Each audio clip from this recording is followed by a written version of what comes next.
ప్రభు అయిన యేసుక్రీస్తు నామానికి స్తోత్రాలు. అందరికీ ప్రైజ్ ది లార్డ్. ఈ దినము దేవుడి వాక్యం యోబు గ్రంథము మొదటి అధ్యాయము కొన్ని వచనాలు చూసుకుందాం. మొదటి వచనంలో, యూదు దేశమందు యోబు అని ఒక మనుషుడు ఉండెను. అతడు యథార్థవంతుడు, న్యాయవంతుడునై ఉండి దేవుని యందు భయభక్తులు కలిగి చెడుతరితనమును విసర్జించిన వాడై ఉంటున్నాడు కదా. ఊజు దేశమందు ఆ భక్తిపరుడు గురించి మనం ఈ వాక్యం గురించి అనేక మార్లు మనం విన్నాం. మరొకసారి కూడా జ్ఞాపకం చేసుకొని మన హృదయాలను దేవుడి యందు పురుకొల్పుకుందాం కదా. అతడు ఎటువంటి వాడంటే యథార్థవంతుడు, న్యాయవంతుడు కదా. అలా ఉండి దేవుని యందు భయము కలిగి ఉన్నాడు, భక్తి కలిగి ఉన్నాడు. చెడుతనం అంటే ఆయనకు తెలియదు, అంతగా విసర్జించి ఉన్నాడు. కాబట్టి అతనికి 7,000 ఎవరట అతనికి 7 కుమారులు, 3 కుమార్తెలు, మొత్తం 10 మంది సంతానం కలిగి ఉన్నాడు. సంతానం కలిగి అతనికి 7,000 గొర్రెలను, 3,000 ఒంట్లను, 5 జతల ఎడ్లను, 500 ఆడుగాడిదలను, బహుమంది పనివారును. అతనికి ఆస్తి ఉండెను గనుక తూర్పు దిక్కున జనులు అందరిలో అతడే గొప్పవాడు ఆయన. అంతగానం పని మనుషులు ఉన్నారు, అంతగానం ఆస్తిపరుడు ఉంటున్నాడు. అంతగానం పనివారు ఉన్నారు, అంత ఆస్తిపరుడు ఉన్నాడు. ఆ ఆస్తిపరుడు అయిన వాడు ఎలా ఉన్నాడు? దౌర్జన్యం చేత లేడు, యథార్థంగా ఉన్నాడు, న్యాయపరంగా ఉన్నాడు, ఈ దేవుడు ఎంత భయభక్తులు ఉంచాడు. ఆయన చెడుతనమును విసర్జించి ఉన్నాడు. ఆయనకున్న ధనమును బట్టి అతిశయించలేడు, ఆయనకున్న ధనాన్ని బట్టి ఆయన చెడు క్రియలు చేయలేడు. అంతటి ధనవంతులను ఈ లోకంలో చూస్తున్నాం. అంతటి ధనవంతులు ఉన్న వారికి 2-3 భార్యలు ఉంటారు, ఇంకా ఉపపత్నులు ఉంటారు కదా. నానా విధములా చాటుకు ఇంకా బిడ్డల్ని కన్నవారు ఉంటారు. కానీ ఇక్కడ భక్తుడు ఎలా ఉంటాడంటే దేవుడి యందు భయము, భక్తి కలిగి ఉన్నాడు, దేవుడి యందు యథార్థత కలిగి ఉన్నాడు, చెడుతనం అసహించుకున్నవాడై ఉంటున్నాడు. కాబట్టి వారి కుమారులు వంతల చొప్పున వారి ఇళ్లలో వారు ఇదే విధంగా విందు చేసుకుంటున్న సమయంలో ఆ విందు అయిపోయిన తర్వాత వారు తమ హృదయంలో పాపం చేసి దేవుని దూషించురేమో అని ఒక్కొక్కరి గురించి ఉదయకాలము అరుణోదయం లేచి యోబు దేవునికి బలులు అర్పించేవాడు. ఎందుకు? వారి పిల్లల పాపాలను క్షమించమని. అంతగా దేవుడి యందు భయభక్తులు కలిగిన వాడు కదా. మరి మనకు దేవుడిచ్చిన బిడ్డలు ఉన్నారు. వారి బిడ్డల కొరకు నిత్యము వారు ఉదయకాలము, రాత్రికాలం సమయం మట్టుకు లోకంలో వారు తిరుగుచున్నారు. వారు తిరుగుచున్నప్పుడు వారు నీతిమంతులను మనం తలంచుతున్నాం కాదు. లోకంలో ఎవరు నీతిమంతులు కాదు.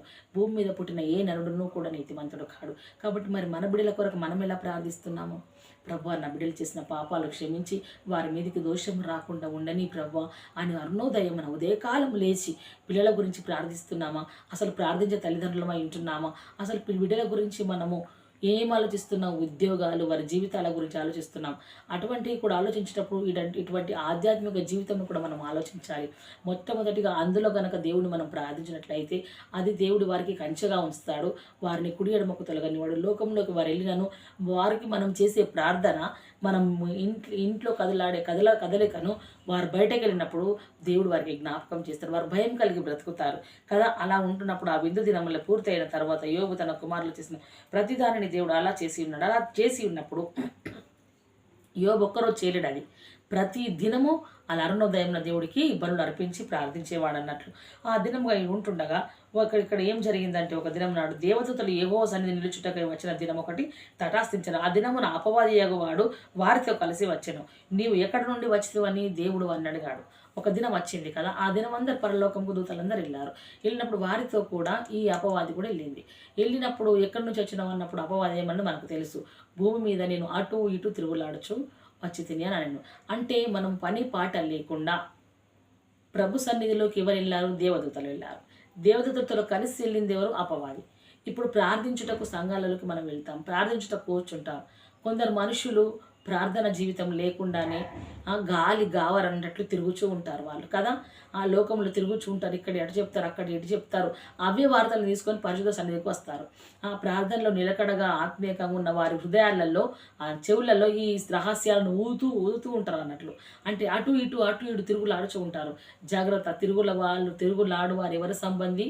మన వాక్యం వింటున్నాం కదా, అపవాది సంబంధి. భూమి మీద అటు ఇటు తిరుగులాడచ్చు నేను వచ్చి తిని అని అనగా యెహోవా ఏమంటాడంటే, అందుకు యెహోవా, నీవు నా సేవకుడిని యోబు సంగతి ఆలోచించినావా?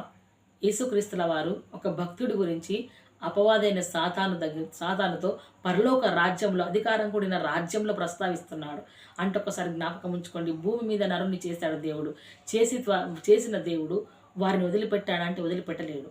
అనుక్షణం వారి గురించి దేవుడు ఆలోచిస్తున్నాడు. అనుక్షణం వారి ప్రవర్తనను దేవుడు చూస్తున్నాడు. వారి లక్షణాలను దేవుడు చూస్తున్నాడు. వారు దేవుడికి విరుద్ధంగా బ్రతుకుతున్నారు, ఎలా నడుస్తున్నారు, ప్రతిదీ దేవుడు మన అనువనువును దేవుడు గమనిస్తూనే ఉన్నాడని ఈ మాట ద్వారా మనం అనుకోవచ్చు. నువ్వు భూమి నుంచి వచ్చినావు కదా, నా సేవకుడైన యోబు సంగతి నువ్వు ఆలోచించినావా అని అంటున్నాడు. అంటే భూమి మీద అంత ప్రజలు ఉన్నారు, ప్రత్యేకంగా దేవుడు ఎందుకు యోబుని అనుకున్నాడు? మరలా అంటున్నాడు ఏమని, నా సేవకుడైన యోబు సంగతి నువ్వు ఆలోచించినావా అంటున్నాడు. అని ఏమంటున్నాడు దేవుడు అని అంటున్నాడు అక్కడ. ఆలోచించినావా నీవు అని ఏమంటున్నాడు? నీవు అతను సంచరిస్తూ వచ్చిన యెహోవా పద్ధతులు అందుకు యెహోవా నీవు నా సేవకుడిని యోబు సంగతిని ఆలోచించితివా? అతడు యథార్థవంతుడును న్యాయవంతుడునై ఉండి దేవుని యందు భయభక్తులు కలిగి చెడుతనమును విసర్జించిన వాడు భూమి మీద అటువంటి వాడు ఒకడును లేడు అని అపవాదితో దేవుడు అంటున్నాడు. అన్నప్పుడు అపవాది ఏమంటుంది అని అనగా, అపవాది యోబు ఊరకయే దేవుని యందు భయభక్తులు గలవాడు ఆయన అంటే ఎలా ఇక్కడ మాట విరుద్ధం ఎలా చూస్తున్నామంటే, మనము ఉట్టిగానే భయభక్తులు నిలిపిండే నీ దగ్గర ఎలా నిలుపుతాడు అతను? నీవు అతని ఇంటి వారి కలిగిన సమస్తమునకు చుట్టూ కంచె వేసితివి కదా, నీవు అతని చేతి పనిని దీవించుట చేత అతని ఆస్తి దేశంలో బహుగా విస్తరించాను కదా. అతనికి ఇచ్చినంతటికి నువ్వు కంచె వేశావు. నీవు అతన్ని ఆశీర్వదించడంను బట్టి అతని ధనవంతుడు ఆయను. అదే మాట నిజమే. ఇది అపవాది అన్న మాటనే కాదు, యెహోవా తండ్రి అబ్రహాం గురించి కూడా అంటాడు, అబ్రహామును ధనవంతుని చేసిన వాడను నేనే అని అంటాడు అక్కడ కూడా దేవుడు వాక్యం ఆదికాండంలో కదా. ఇక్కడ అంటున్నాడు అపవాది ఏమంటున్నాడంటే, దేవుడు అలా మాట ఇచ్చినప్పుడు ఇలా మాట్లాడుతున్నాడు అన్నట్లు. మాట్లాడినప్పుడు అయినను నీవు ఇప్పుడు నీ చేయి అతనికి తీసివేయి, నువ్వు వేసిన కంచె తీసివేసిన ఎడల అతను నీ ముఖం ముంగట నిన్ను దూషిస్తాడు, అప్పుడైనా భక్తిపరుడా ఏదా కాదని అంటున్నాడు. అన్నప్పుడు దేవుడు ఏమంటున్నాడు అంటే, దేవుడు అంటున్నాడు, యెహోవా ఇదిగో అతనికి కలిగిన సమస్తమును నీ వశం ఉన్నది, అతనికి మాత్రం ఏ అని చేయకూడదు. అపవాదికి సెలవేయగవాడు యెహోవా సన్నిధిలో నుండి బయలు వెళ్ళాను. హల్లెలూయా. ఎక్కడి నుండి బయలు వెళ్ళాడు? అపవాది చోటు నుండి రాలేడు, నరకం నుండి రాలేడు, అపవాది స్థావరం నుంచి రాలేడు, దురాత్మల సమూహం నుండి రాలేడు. ఎక్కడి నుండి సెలవు తీసుకొని వచ్చాడు అపవాది? యేసుక్రీస్తు దగ్గర, యెహోవా తండ్రి నుండి, పరలోక రాజ్యం నుండి, అధికారం ఉన్న రాజ్యం నుండి, దేవుడి మహామహిమ నుండి, ఆయన తేజోమహిమ నుండి అక్కడి నుంచి పర్మిషన్ తీసుకొని వచ్చాడు. అంటే ఇక్కడ జాగ్రత్తగా గమనించాలి, క్రైస్తవుడికి షరతులు వర్తిస్తాయి. ఎలా వర్తిస్తాయో తెలుసా? నా సేవకుడు యోబు సంగతి నువ్వు ఆలోచించితివా అని అన్నప్పుడు, ఆయన గురించి ఈ విధంగా నువ్వు చేస్తావు, నీవు కంచె వేస్తే తీసేస్తుడు, నిన్ను కొనియాడతాడేమన్నప్పుడు షరతు వర్తిస్తాయి తెలుసా? షరతుగా, ఛాలెంజ్గా దేవుడు అన్నాడు, ఎప్పుడైనా నన్ను స్తుతించగలుగుతాడు ఆయన, నేను అతని కంచె తీసేస్తాను, అతని ప్రాణానికి మాత్రము హాని ఏమి లేదు ఇల్లు అన్నప్పుడు, ఒక్క దినమున యోబు కుమారులు తమ ఇంట భోజనం చేయించున్నారు. ఒక దినమున ఒకరోజు కూర్చున్నారు అన్నట్లు. కూర్చున్నప్పుడు మనం ఇక్కడ 14వ వచనం చదువుకుందాం. ఎద్దులు నాగలి దున్నుచు గాడిదలు వాటి సమీపమున మేయిచుండగా షేబాయులు వారి మీద పడి వాటిని పట్టుకొని పోయిరి. ఆ ఖడ్గంతో పనివారిని హతము చేసిరి. జరిగినదని నీకు తెలియజేయటం నేను ఒక్కడనే వాటి తప్పించుకొని వచ్చిందని ఒకడు చెప్పాడు. ఇంకొకడు కూడా అంతటా ఇంకొకడు అలాగునే వచ్చిండు. మరి ఒక్కడు వచ్చి దేవుని అగ్ని ఆకాశం నుండి అడిగా వచ్చి గొర్రెలను పనివారిని రగులబెట్టి కాల్చివేసాను, దాన్ని తెలియజేసి ఒక్కడే వచ్చినని ఇంకొకడు చెప్పాడు. అతడు ఇంకాను మాట్లాడుచుండగా మరి ఒక్కడు వచ్చి కల్దీలు 3 సమూహములుగా వచ్చి ఒంటెల మీద పడి వాటిని ఖడ్గముల చేత వారిని చంపిరి అని ఇంకొకటి తెలియజేస్తానికి వచ్చాడు. అతడు ఇంకాను మాట్లాడుచుండగా వేరొకడు వచ్చి నీ కుమార్తెలు తమ ఇంట భోజనం చేయించు ద్రాక్షారసము తమ అన్న ఇంట భోజనపానం చేయించు ఉండగా గొప్ప సుడిగాలి అరణ్యమునుగా వచ్చి ఆ ఇంటి 4 మూలల కొట్టగా అది యవ్వనుల మీద పడినందున వారు చనిపోయేది. దాన్ని తెలియజేయటం నేను ఒకడనే వచ్చి. అంటే ఒకరెనుక ఒకరు. ఒక అపవాదికి ఎప్పుడైతే దేవుడి సన్నిధిలో నోటి నుండి దేవుడి సన్నిధిలో నుండి అధికారము తీసుకొని వచ్చిందా ఈ విధంగా నాశనం చేస్తూ జరుగుతూ వచ్చింది. అతని ఆస్తి మీద పడింది. జాగ్రత్తగా గమనించాలి. అతని ఆస్తి మీద పడిన తర్వాత ఒకడు వచ్చి వచ్చిన తర్వాత తనకు 3 బిడ్డలు, 10 మంది పిల్లలు. ఆ 10 మంది పిల్లలు కూడా చనిపోయారన్నప్పుడు యోబు లేచి, ఆయన ఇక్కడ వాక్యం సెలవిస్తుంది ఏమని, అప్పుడు యోబు లేచి తన పై వస్త్రము తీసి వేసుకొని తల వెంట్రుకలు గొరిగించుకొని నేలను సాష్టాంగ పడి ఏమంటున్నాడంటే, ఇట్లా నేను నా తల్లి గర్భంలో నుండి దిగంబరిగా వచ్చాను కాబట్టి ఈ దిగంబరిగానే నేను వెళ్ళేదను. యెహోవానే ఇచ్చిండు, యెహోవా తీసుకొని పోయిండు, ఆయన నా ఉన్నతి స్థుతి కలుగునుగాక అన్నాడు కదా. అక్కడ ఛాలెంజ్ ఏమనేసింది అపవాది? సమస్తము తీసివేస్తే దూషిస్తాడని వేసింది. కానీ అక్కడ యోబు ఆ విధంగా జరిగించలేడు. మనం చూసినట్లయితే యోబు యొక్క శ్రేయస్సుని చూస్తాం, మన భక్తిని చూస్తాం కదా. ఈ రెండింటి మధ్య యోబు ఎలా ఉన్నాడంటే ఆనందించాడా, బాధపడ్డాడా కదా.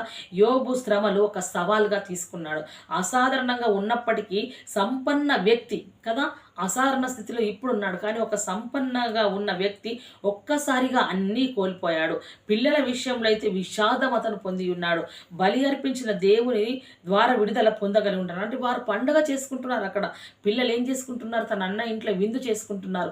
పండగ దినములని పిల్లలు నశించిపోవడము అది చాలా ఇంకా యోబుకు కలిసివేసింది. అయినను సరే తన హృదయంను దేవుడి యందు ఆయన ఎలా స్తుతించగలిగాడు. సాతాను ఎలా ప్రయత్నించాడంటే సెలవు పొందుటకు దేవుడి సన్నిధి నుంచి. యోబును ఈ ఎదురైన ప్రతి పరీక్షలను సాతాను యొక్క దుష్టత్వం నుండి ఉద్భవించాయి కదా. సాతానుడు యోబును ఎంతగా యోబు దేవుని ప్రేమించాడో దానిని కనుగొని యోబును ఏ విధంగా దేవుడి నుంచి తప్పించాలని ప్రయత్నించినప్పుడు లోతైన ఆధ్యాత్మిక విశాలతకు ఉద్దేశం కోసం ప్రభువు అనుమతించాడు. ఎందుకు అనుమతించాడు అని అంటే లోతుగా ఆధ్యాత్మిక విషయాలను ప్రజలకైనా తనకైనా ఉద్భవించాలని ప్రభువు ఆజ్ఞాపించాడు.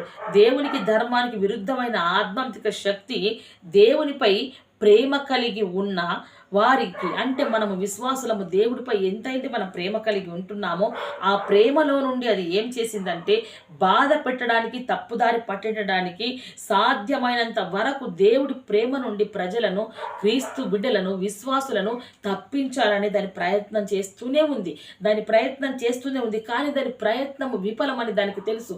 అయినను సరే దాని ప్రయత్నం అది ఆపనప్పుడు ఇది ఏం జరుగుతుందంటే ఇక్కడ ఈ భూ సంబంధమైన రాజ్యంలో ప్రయాణిస్తున్నప్పుడు మనం ప్రకటన గ్రంథంలో కూడా చూస్తాం కదా, పాతది గతించిన సమస్తము కొత్తది ఆయనని.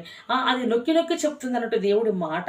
మనకు నిగ్రహాన్ని ఏం చెప్తుంది ఇక్కడ, ఒక నిగ్రహాన్ని, జాగరూకతను మనం కాపాడుకోవడానికి, విశ్వాసులను పాపములోనికి నెట్టడానికి సామర్థ్యం లేని అది ఏమంటుంది మన గురించి అది అనుకుంటుంది. ఏమని, అది సామర్థ్యం లేనిది కదా.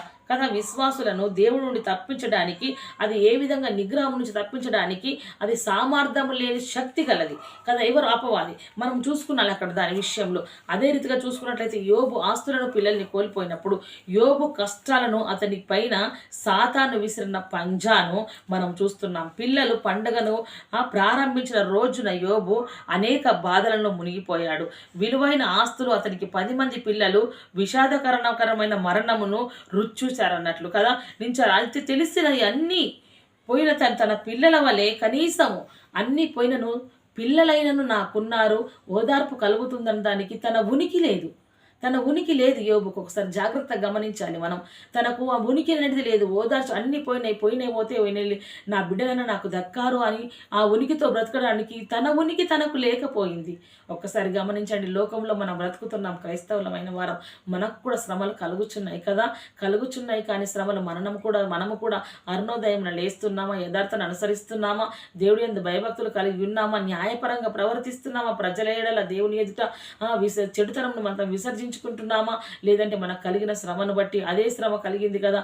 భూమి మీద ఎంత బతికిన క్రైస్తవులకు శ్రమ తప్పదు, మనకే మార్గము లేదు అని మనం ఏ మార్గం ఎంచుకుంటున్నాం? సర్వశక్తి గల దేవుడికి కోపం పుట్టించే వారమై ఉంటున్నామా, లేదంటే యోబు లాంటి సహనం మనం దేవుడి దగ్గర అడుగు వారమై ఉంటున్నామా? మనము సహనం అడగాలి. ఈ శ్రమల కాలంలో మనము కృంగిన ఎడల మనం చేతగాని వారం అవుతాం కదా. దేవుడు అంటాడు, నీకు ఆపత్కాలం నాకు మొరపెట్టి నేను నీకు ఉత్తరం ఇస్తాను అని అంటాడు. ఇదే యోబు గ్రంథంలో దేవుడు వాక్యం సెలవిస్తుంది, నీకు 6 బాధలు కలిగిన అపాయం నీ యొద్దకు రాదు, నీకు 7 బాధలు కలిగిన ఏ కీడు నీ యొద్దకు రాదు అని తన మాట ఇచ్చాడు. తన మాటను ఎత్తిపట్టి మనం ప్రార్థించే వారమై ఉండాలి.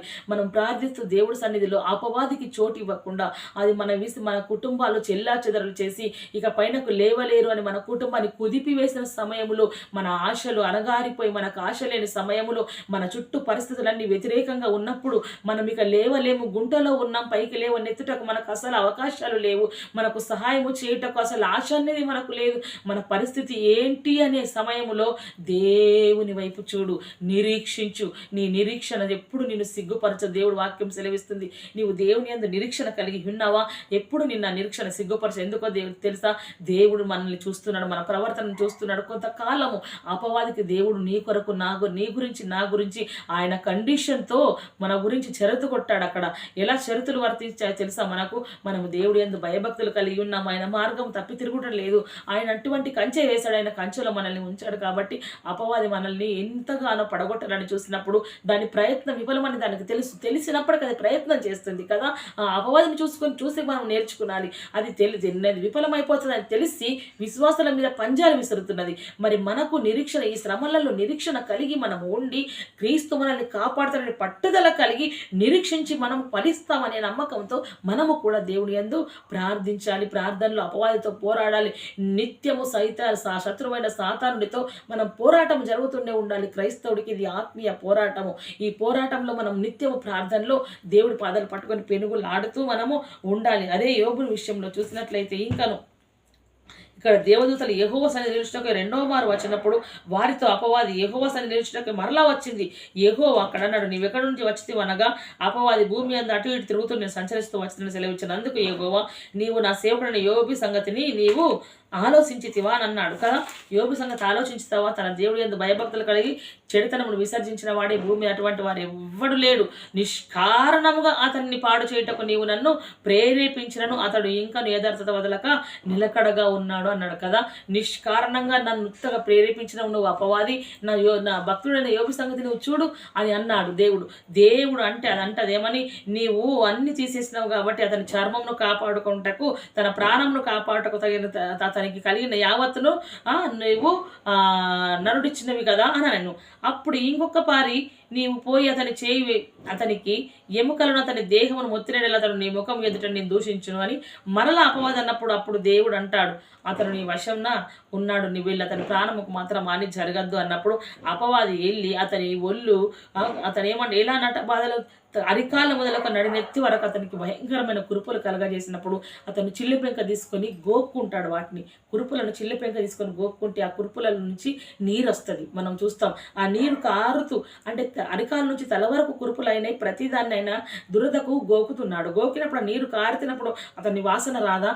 అప్పుడు అంటాడు, నా వాసన నా భార్యకు ఏమంటాడంటే ఇక్కడ ఆయన అంటాడు అతనికి మాట ఏమని, అతని భార్య వచ్చి నీవు సర్వశక్తిగా అక్కడ అతను ఒక మాట అంటాడు, గోక్కున్నటకు చిల్లెపెంక అయినను బూడిదలో కూర్చున్నాడు. అతని భార్య వచ్చి నీవు ఇంకా నీ యథార్థత విదలవకుందువా, దేవుని దూషించి మరణము కమ్మని అన్నప్పుడు ఆమెను అంటాడు ఆయన, దేవుని వలన మనం మేలే అనుభవిద్దామా, ఆయన వలన నుంచి మనం కీడు అనుభవించదగదా, నువ్వు మూర్ఖురాలు మాట్లాడినట్లు మాట్లాడుతున్నావు అని అంటాడు. కానీ నువ్వు మూర్ఖురాలవు అని మాత్రము ఎక్కడ ఆయన అన్నాడు.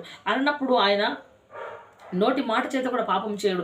అప్పుడు యోబు స్నేహితులు ముగ్గురు ఉంటాడు, తేమానీయుడైన ఎలీఫాజు, షూయుడైన బిల్దాదు, నయమాతీయుడైన జోపరు అను ఆ ముగ్గురు స్నేహితులు అతనికి సంభవించినదన్నిటిని విని అతనితో కలుసుకుంటకు వస్తారు. వచ్చేసరికి వారు అతన్ని చూసి పరిస్థితి ఒక్కసారిగా చూస్తారంట. పరిస్థితిని ఎలా ఉండాయన, ఆయన ఆస్తిపరుడు కదా, ఆయన అంతటి ఆస్తిపరుడు, అంత పనివారు ఉన్నవాడు, ఎలా రాజులా ఉన్నవాడు.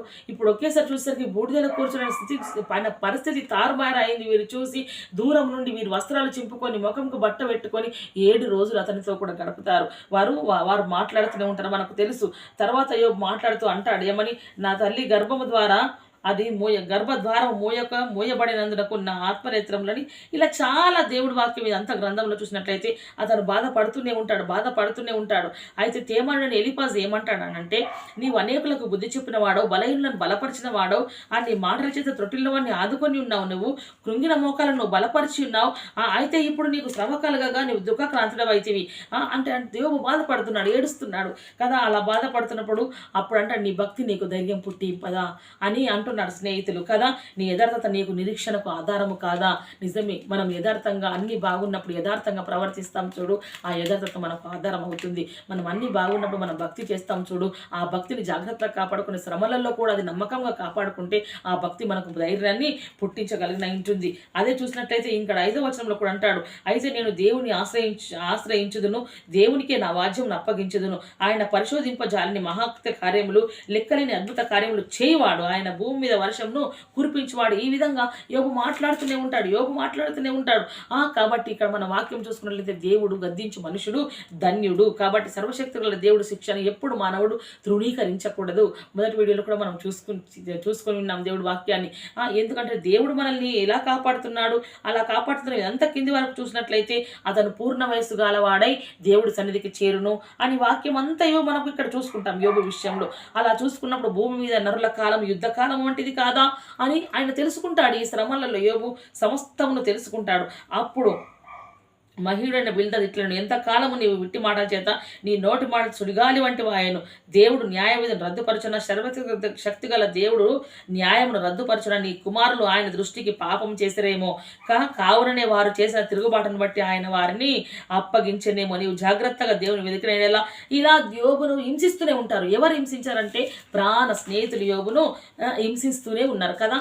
అంటే మన దగ్గర అన్నీ బాగున్నప్పుడు ఒక్కసారి ఒక చిన్న ఉదాహరణ మాట్లాడుకుందాం. అన్నీ బాగున్నప్పుడు మనం తప్పు చేసినప్పుడు, మనకు ఐశ్వర్యము, లంచములు తీసుకున్నప్పుడు, పాపం చేసినప్పుడు, అన్యాయంగా దోసుకున్నప్పుడు, చక్రవడ్డీలు మనం తీసుకున్నప్పుడు, ఫైనాన్స్ డబ్బులు మనం తీసుకున్నప్పుడు అన్నీ బాగుంటాం చూడు.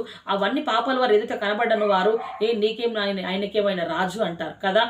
నీతిమంతుడు అన్ని బాగుండి నీతిగా ప్రవర్తించి వారి ఎదుటనే యథార్థంగా ప్రవర్తించి చెడుతనంను విసర్జించినప్పుడు అదే నీతిమంతుడికి ఆపద కలిగితే, నువ్వు ఇంత పాపం చేసినావు, నీ పిల్లలు ఇంత పాపం చేశారు కాబట్టి నీ మీదికి ఇంతటికి వచ్చిందంటే మనసు ఎన్ని విధాలుగా బాధపడుతుంది. అదన్నవారు పరులు కాదు, మన ప్రక్కనున్న మన స్నేహితులు, మన రక్త సంబంధులు కదా. ఇటువంటి శ్రమలు అనుభవించిన యోబు ఆ కాలంలో కూడా మనుషుల మధ్యలోనే ఉన్నాడు. ఆ కాలంలో ఆయన భూమి మీదనే ఉన్నాడు కాబట్టి ఇటువంటి జరుగుతూనే ఉంటాయి. ఆయన చర్మమైన మాంసంతో అంటబెట్టుకుని ఉంది అని కూడా అంటాడన్నట్లు. యోబు ఇలా మాట్లాడుతూ దేవుడి సన్నిధిలో ఈ స్నేహితులు మాట్లాడతారు, యోబు మాట్లాడుతున్నాడు. అప్పుడు అలా మాట్లాడుతూ జరుగుతూ ఉంది కాలము. కానీ అక్కడ యోబు విషయంలో మాత్రం గొప్ప కార్యాలు దేవుడు చేయుటకు సిద్ధమై ఉన్నాడు. ఎందుకో తెలుసా? దేవుడు చేయుటకు ఆయన సిద్ధమై ఉంటున్నాడు అంటే దేవుడి కార్యంలో ఆయన దేవుడి సన్నిధిలో నుండి అపవాది ఛాలెంజ్గా తీసుకొని వచ్చింది కాబట్టి ఆ ఛాలెంజ్ను ఏ విధముగా దేవుడు నెగ్గించుకోవాలనుకుంటున్నాడు. ఆ భక్తుడు కూడా దేవుడు ఏదైతే ఇచ్చాడో దాని విషయంలో నిరీక్షించాడు. ఎందుకు నిరీక్షించాడో తెలుసా? ఆయన యథార్థవంతుడు, న్యాయవంతుడు. దేవుడు నాకు అన్యాయం చేసిండని ఒక్కరోజు కూడా బైబిల్లో ఈ అంతా చూసినట్టయితే ఎక్కడ మాట్లాడాడు. ఆయన ఏమంటాడు? దేవుడు న్యాయమే చేశాడు అని అంటున్నాడు కదా. ఆయన అంటాడు అన్నట్టు, నా ఊపిరి నా భార్యకు అసహ్యమాయను, నేను కన్నా అంటే ఈ విధంగా మాట్లాడుకుంటాడు అన్నట్లు.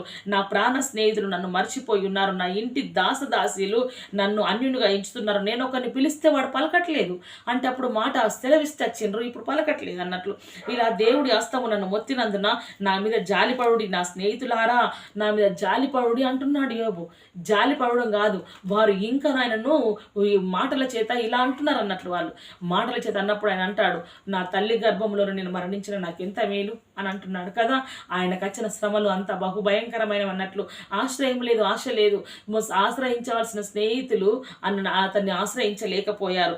దానిని బట్టి ఎంతగానో విపరీతమైన బాధలో ఉండి కూడా దేవుని యొక్క మాట కూడా అనలేడు. వారి పిల్లల మీద మోపుటకై దేవుడు వారి పాపమును దాచిపెట్టునేమో అని వారు చెప్తున్న ప్రతి మాటను బట్టి ఆయన ఎంతగానో దేవుడి సన్నిధిలో బాధపడినట్లు మనం చూస్తున్నాం కదా. దేవుడు వాక్యం మనకు సెలవిస్తుంది. స్నేహితులందరూ ఇలా మాట్లాడిన తర్వాత, మాటలన్నీ ముగించిన తర్వాత 42వ అధ్యాయంలో అంటాడు, అప్పుడు యోబుతో యెహోవా ఇలాగ ప్రత్యుత్తరమిచ్చాడు, నీవు సమస్త క్రియలను చేయగలవనియు నీవు ఉద్దేశించినది ఏది నిష్ఫలము కానిరదని నన్నప్పుడు తెలుసుకుంటుని అని ఇలా మాట్లాడుచు ఉన్నప్పుడు దేవుడు యోబుతో మాట్లాడ చాలించిన తర్వాత అప్పుడు స్నేహితులతో అంటాడు, మీరు మాట్లాడిన మాటలని నేను విన్నాను.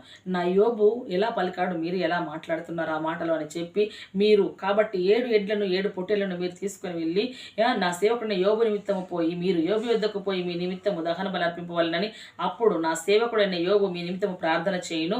మీ అవివేకమును బట్టి మిమ్మల్ని శిక్షింపకుండా ఉన్నట్లు నేను అతని మాత్రం అంగీకరించేదను. అంటే అప్పుడు ఎవరి మీదకి వచ్చిందా ఉగ్రత? ఒకసారి ఆలోచించండి. ఆయన పరీక్షలో నెగ్గాడు. అతన్ని దూషించిన ఆ 3 స్నేహితులు ఎలా దూషించారో వారి నోటి మాటలను బట్టి వారు చిక్కుబడ్డారు.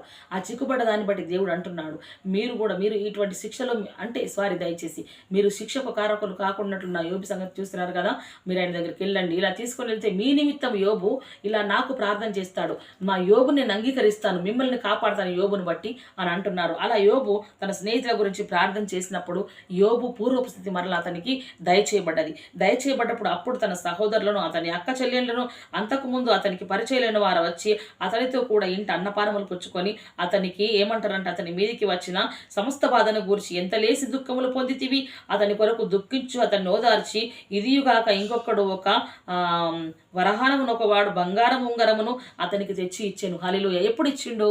బాధలు ఉన్నప్పుడు ఇచ్చిండా? దయచేసి గమనించాలి. అక్క చెల్లెళ్ళందరూ ఎటుపోయిండ్రు, అన్నదమ్ములందరూ ఎటుపోయిండ్రు, కష్టాలలో ఎవరు రాలేరు కదా. ఆ చిన్న 3 స్నేహితులు కనబడుతున్నారు, ఎంతగానో దూషిస్తున్నారు వాళ్ళు కదా. మరలా ఏ సృష్టికర్త అతన్ని పుట్టించాడో ఆ సృష్టికర్తనే యోబుడల జాలి చేసుకున్నాడు. మరలా యోబు చేయడలా దేవుడు సంకల్పము నెరవేర్చుకున్నాడు. దేవాది దేవుడే వచ్చాడు, ఆయన కార్యం చేశాడు. ఆయన కార్యం చేసినప్పుడు మళ్ళీ అందరు వచ్చిండ్రు, అన్నాలు తినుకుంటే ఏమంటుండ్రు, ఆయన కలిగిన సమస్త వాదన గుర్తు చేసుకుంటూ బంగారమును వజ్ర అన్నిటిని ఆరాలను తీసుకొచ్చుకుంటూ ఇచ్చాడు. యోబు మొదటి స్థితి కంటే కనపటి స్థితి ఇంకా ఎక్కువగా ఆశీర్వదించబడినే కాకుండా అతనికి 14,000 గొర్రెలను, 6,000 ఒంటెలను, 1000 జతల ఎడ్లను, 1000 ఆడిగాడిదలు కలిగాడు. మరి అతనికి 7 కుమారులు కుమార్తెలను పుట్టిరి. వారి ఇక్కడ పేర్లన్నీ ఉన్నాయి కదా. అయితే ఆ దేశమందు యోబు కుమార్తెలంత సౌందర్యవంతులు ఎక్కడనూ వారికి కనబడలేరు. అటు తర్వాత యోబు 140 సంవత్సరములు బ్రతికి తన కుమార్తెలు 4 తరముల వారిని చూచెను. పిమ్మట యోబు కాలము నుండి వృద్ధుడై మృతి పొందెను. అక్కడ ఆయన మాట్లాడుకున్నాడు. ఇక్కడ మనం చూస్తాం, ఇందాక చదువుకున్నాం, పూర్ణ గల వాడవై నీవు దేవుడి సన్నిధికి చేరదు అని కదా. అప్పుడు ఆలోచించాలి మనము, దేవుడు ఎలా జరిగించాడు ఆయన ఎడల కార్యము, ఆయన ఎలా బలం కలిగి ఉన్నాడు. యోబు సహనము గురించి, యోబు దేవుని చేతి యందు ముందుగా తనను తాను తగ్గించుకున్నాడు. మానవుని నుండి తనకి ముగింపు ఈ రీతిగా వస్తుందని అనుకున్నాడు. లోకంలో అన్ని సంపాదించి ఇతరుల కోసం వదిలేసిన యోబు అనేక రకాలుగా నష్టము, తన ఆస్తిని, తన పిల్లలన్నింటినీ కోల్పోయి ఆ ఒక విషయంలో ఆయన ఏమన్నంటే దేవుడి విషయంలో పునరుద్ధరించబడ్డాడు. చివరకు చేరుకోవలసిన గమ్యస్థానానికి దేవుడు అతన్ని చేర్చినట్లుగా మనము చూస్తాం కదా. యోబు శ్రమలను తలంచుకుంటూ నీ శ్రమను నీవు ఏమాత్రం లక్ష్య పెట్టగా నీకు అన్ని కోల్పోవచ్చు. మన కుటుంబంలో దేవుడు ఉంచాడు కదా, దాని నుండి దేవుడు పైనకి లేవడతాడు. ఆ పిచ్చిన పిల్లల్ని దేవుడు కాపాడాలని ప్రార్థిస్తూ అరుణోదయం లేసి దేవుడి సన్నిధిలో ప్రార్థించు. నీ హింసించిన నీ స్నేహితుల గురించి ప్రార్థించు. దేవుడు తప్పకుండా మరలా మన స్థితిని మనకి ఇచ్చిన దేవుడు సమర్థించున్నాడు. ఇటు కృప దేవుడు మనందరికీ దయచేసి ఆశీర్వదించును గాక. ఆమేన్. Praise the lord.